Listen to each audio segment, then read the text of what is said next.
Viewers, আশা করি ভালো আছো। প্রতিবারের আপনার সামনে নতুন আরেকটি ভিডিও নিয়ে চলে আসলাম। আজ আলোচনা করব এইচএসসি 2025 সালে যারা পরীক্ষাটা দেবেন, তা আপনাদের পরীক্ষাটা নিয়ে কিন্তু শিক্ষা বোর্ড থেকে 33টা নির্দেশনা দিয়েছে, যে প্রত্যেকটা নির্দেশনা কিন্তু আপনারা জানা এবং মানা কিন্তু দরকার। আজ কী কী তারা নির্দেশনা দিয়েছে আজকে এই নিয়ে আলোচনা করব। তার জন্য ভিডিওটা কন্টিনিউ করবেন, কোনো স্কিপ করবেন না। তার আগে বলি না, আপনি যে এই চ্যানেল নতুন হয়ে থাকেন তারা আপনার সাথে রিকোয়েস্ট থাকবে যে এই ধরনের নিত্য নতুন অল এডুকেশন আপডেট সবার আগে পাওয়ার জন্য অবশ্যই চ্যানেলটি সাবস্ক্রাইব করে পাশে থাকবেন, কারণ আপনারা লাইক এবং সাবস্ক্রাইবের কারণে কিন্তু নতুন আরেকটা ভিডিও তৈরি করার অনুপ্রেরণা সৃষ্টি করে। আপনার মাধ্যমিক এবং উচ্চ মাধ্যমিক শিক্ষা বোর্ড ঢাকা বা যে কোনো আপনি যে কোনো বোর্ডে হয়ে থাকেন না কেন, আপনাদের বোর্ডের যে ওয়েবসাইট আছে সেই ওয়েবসাইটে চলে যাবেন।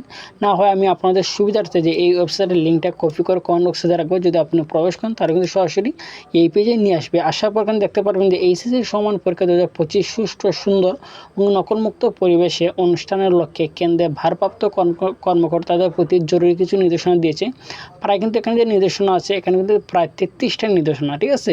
এবং এই 33টা নির্দেশনা শুধু শিক্ষার্থীর জন্য না, যে আপনাদের যে পরীক্ষা কেন্দ্র থাকবে সেই পরীক্ষাদের জন্য কিন্তু কিছু নির্দেশনা আছে, এবং কিছু নির্দেশনা কিন্তু আপনাদের আছে কিন্তু, ঠিক আছে।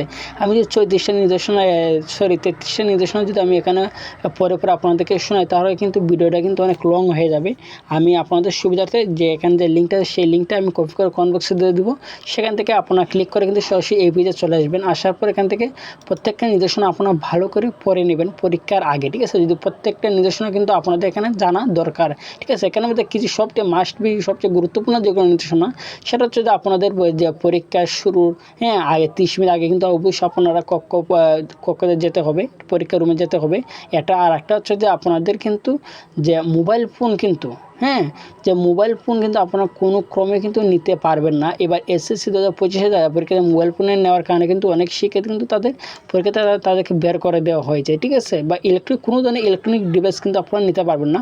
প্রতি বছর অনেক শিক্ষার্থী কিন্তু সেই ভুলটা তারা করে, তারা কিন্তু অনেক ধরনের ইলেকট্রনিক ডিভাইস তারা নিয়ে যায় সাথে করে, যার জন্য তারা পরীক্ষা থেকে বহিষ্কার করে দেওয়া হয়, ঠিক আছে। মানে এই জিনিসটা আপনারা কোনোভাবে করতে পারবেন না, ঠিক আছে। তারপর হচ্ছে যে এবার এইচএসসি 2025 যারা পরীক্ষাটা দেবেন, প্রায় কিন্তু 20 জন শিক্ষার্থী হিসাব করে কিন্তু একজন কক্ষ পরিদর্শক কিন্তু থাকবে তার জন্য। অর্থাৎ এখানে তারা উল্লেখ করে দিয়েছে এইচএসসি 25 পরীক্ষার একটু গার্ড তারা কিন্তু ভালোভাবে দেবে, সিকিউরিটি যে তারা কিন্তু খুব ভালোভাবে দেবে।